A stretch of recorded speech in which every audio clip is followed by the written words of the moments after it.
writer. My dad was a poor New York City kid. God bless my dad, he's still alive. And he actually had some part of the inspiration for American Hustle. But he, from the age of 17 or 18, was working at Simon & Schuster in New York City in their stockroom.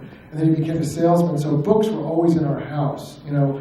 And my dad sold books, and I imitated his job when I was like 7. I took a box of books and went door to door in our neighborhood and sold all these books. My dad said, "What happened to this book and that book?" And I said, "I sold those books."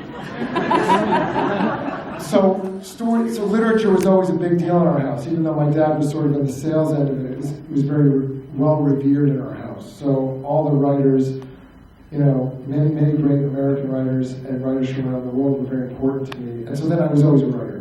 And so how did I get to film?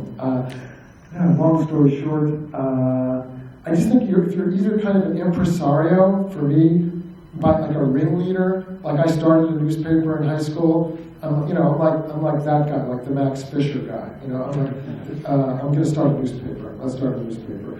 And then, you know, get in trouble with the principal and stuff. So that's what being a filmmaker is, pretty much.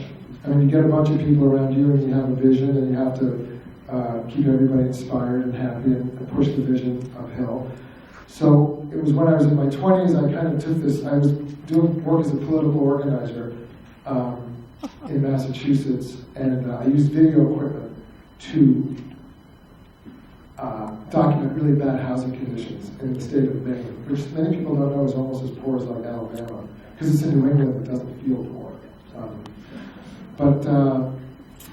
And I did that, and then I made a documentary about a Latin American immigrant who moved to Boston and had been terrorized by white kids in South Boston. Probably Mark Wahlberg was one of them. So there was a weird karma to the whole thing. You know, because Mark at that time was, you know, growing up in Dorchester and becoming the amazing person that he is. And part of that included him, you know, going through kind of a delinquent period. But anyway, so I made that film, and then I said, I think I want to do this. I didn't know how to do it, and I took various jobs. This is boring. Let's change topics. Do you want to talk about your other jobs? I want another chair. I'm really not joking.